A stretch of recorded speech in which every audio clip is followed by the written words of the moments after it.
সম্প্রদায়ের মানুষ হতে হবে এবং আমাদের পরম পূরণ করলেই কেবলমাত্র আমরা ধরে নিব আমরা এই সম্প্রদায়ের এই গোষ্ঠীর লোক আপনারা, তারপরে আমরা আমি জানি না।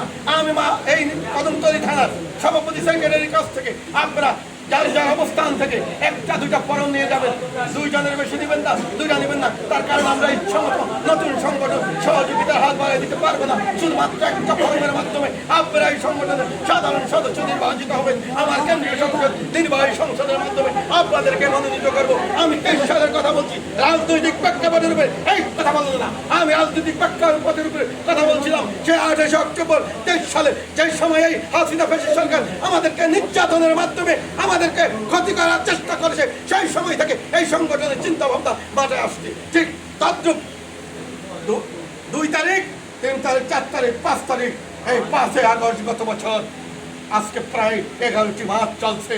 সেই দিন এই রাজপথে আপনাদের এই সাইনবোর্ড থেকে শুরু করে আমার যাত্রাবাড়ি পর্যন্ত অবস্থান করেছিলাম। আমাদের এই সাথী ভাই নিরাপদ সমাজ কল্যাণ সোসাইটি এবং আমি যেই দল করি সেই দলের নেতা কর্মীদের নিয়ে সেই দিন আমাদেরকে পিছন থেকে যে সহযোগিতা করেছে তিনি হলেন আমাদের আর কেউ নাই, আমার দলের মৎস্যজীবী দলের সংগ্রামী নেতা যিনি ঢাকা বিশ্ববিদ্যালয়ের মেধাবী ছাত্র, আমার মৎস্যজীবী দলের কাঞ্জারি যিনি রাজপথে প্রত্যেকটা সময় আমাদেরকে জ্ঞান এবং সহযোগিতা করে থাকেন। তিনি আমাদেরকে সেই 5 আগস্টের পূর্বে 3 দিন পূর্বে আমাদেরকে নির্দেশ করেছেন ঢাকা মহানগর দক্ষিণ সাইনবোর্ড থেকে যাত্রাবাড়ি পর্যন্ত তোমাদের কর্মসূচি তোমরা অংশগ্রহণ করবা, জীবন বাজি রেখে অংশগ্রহণ করবা।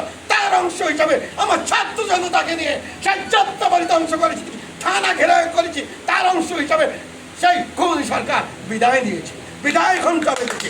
তারপর আমরা আমাদের মনোনীত সরকার এখানে উপভোগ করেছে। আমাদের সিদ্ধান্ত মোতাবেক আজকে রাজনৈতিক প্রেক্ষাপটে এই দল অংশগ্রহণ করে আসছে।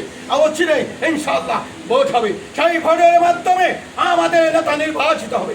যদি আমাদের ইচ্ছা থাকে আমরা এই সম্প্রদায় সহ বিএনপির নেতা কর্মীদের সহ সকলকে আমরা গ্রাম পর্যায়ে, মাঠ পর্যায়ে, রোড পর্যায়ে, ইউনিট পর্যায়ে বিএনপির মাধ্যমে সহযোগিতা করবো আমাদের নেতার নির্দেশ।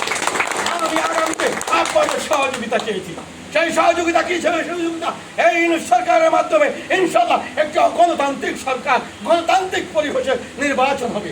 সেই নির্বাচনে আমার নেতা আগামী রাষ্ট্রনায়ক তারেক রহমানকে আপনারা উপহার দেবেন, সারা জাতি গদিতে আনবেন। রাজনৈতিক প্রেক্ষাপটে আমরা উপহার দিব, আপনাদেরকে ভালোবাসা উপহার দিব, আমাদের অর্থনৈতিক স্বাবলম্বী করব। আমার নেতার নির্দেশ যতদিন পর্যন্ত এই রাজপথে আমরা গলিত অবস্থান না করতে পারি, এই সরকারের মুক্তির ফয়সালা আমরা নিয়ে দিতে পারি, ততদিন পর্যন্ত রাজপথে আপনারা শান্তি শৃঙ্খলাভাবে অবস্থান করবেন। আমরা আওয়ামী লীগ আমাদের শত্রু নয়, তবে সাবধান, আওয়ামী লীগের সাথে আপনারা সম্পর্ক রাখবেন না। আপনারা আওয়ামী লীগ থেকে দূরে থাকবেন। উনি ফ্যাসিস্ট সরকার, উনি আমাদের 17 বছর পর্যন্ত নির্যাতন করেছে। আমার নেতার কোনো নির্দেশ নাই ওনাদেরকে অপমান করা। আমরা ইনশাল্লাহ সুন্দরভাবে আপনাদের মনোনয়ন নিয়ে আমরা ইনশাল্লাহ আমার নেতা গদিতে আসবে। আমরা যেই দল করি সেই দল হয়েছে মহান স্বাধীনতার ঘোষক, গণতন্ত্রের প্রবক্তা শহীদ প্রেসিডেন্ট জিয়াউর রহমান।